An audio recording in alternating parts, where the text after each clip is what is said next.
Meanwhile, this alert to the Supreme Court as we have just gotten the ruling on the U.S. versus Rahimi. This is a major gun rights case. Shannon Bream is standing by at the Supreme Court with that. Shannon? Okay, so this is the gun case we've been waiting on, and you've heard reference, I think Professor Turley talked about this earlier, about whether this would impact Hunter Biden. This is a law that's on the books that bans people who are under a domestic violence order from having access to their gun, in a decision that looks like it's probably 8-1 here, still parsing that out. It says an individual, when they've been found by a court to pose a credible threat to the physical safety of another, that individual may be temporarily disarmed consistent with the Second Amendment. So it sounds like, we'll dig into this, that the court is saying essentially there can be times in which Second Amendment rights can be infringed. In this case, this was somebody who was under a domestic violence order. He had a record that was very troubling when it came to physical violence, allegations of that with partners with him. And it looks like, and I'm getting the hard copy opinion here because our folks are amazing and they run really fast and we get these. Thank you. It looks like this is an 8-1, but let me flip ahead and I'll be able to tell you here. Yes, it looks like Justice Thomas is the only dissenter here. And you know he's been a very full-throated defender of the Second Amendment on numerous occasions. But he's in the minority here. So essentially what it looks like the court is saying is there are cases in which Second Amendment rights can be infringed. In this case, where you potentially pose a threat to someone else and their safety, that is going to be a situation in what the court says this can happen. They say essentially here, we conclude this: an individual found by a court to pose a credible threat to the physical safety can be temporarily disarmed. Judgment of the court of the Fifth Circuit is reversed and it's sent back down for further proceedings. So 8-1.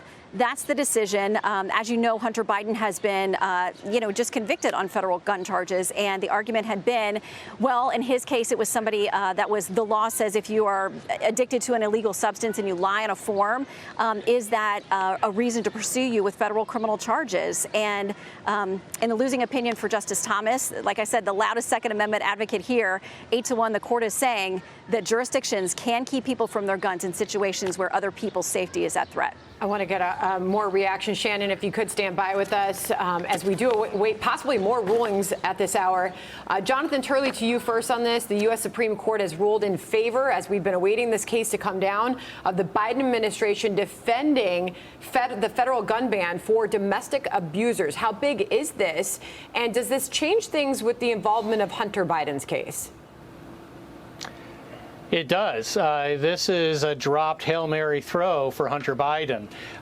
His defense was relying significantly on this case. They were hoping that the NRA would prevail against his father's Justice Department and to expand the Second Amendment rights, so it might have had this blowback on his own case.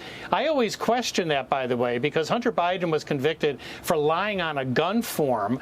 I doubted seriously that the Supreme Court would get to the point that said you could do that. But the court here, in an almost unanimous decision, said that, no, look, Second Amendments are like other rights. They're not absolute. You can have reasonable limitations. I think the other group that's going to be disappointed, besides the Hunter Biden team and obviously Second Amendment advocates, are all those critics of the Supreme Court. In the last few days, we have seen an interesting mix of decisions, including unanimous and near unanimous cases on major issues. And all those people that say that the Supreme Court is hopelessly and ideologically divided have really once again been proven wrong. And this case is a good example. These are 8 out of 9 justices saying we see room here for reasonable limitations. They're not this robotic, ideologically divided court.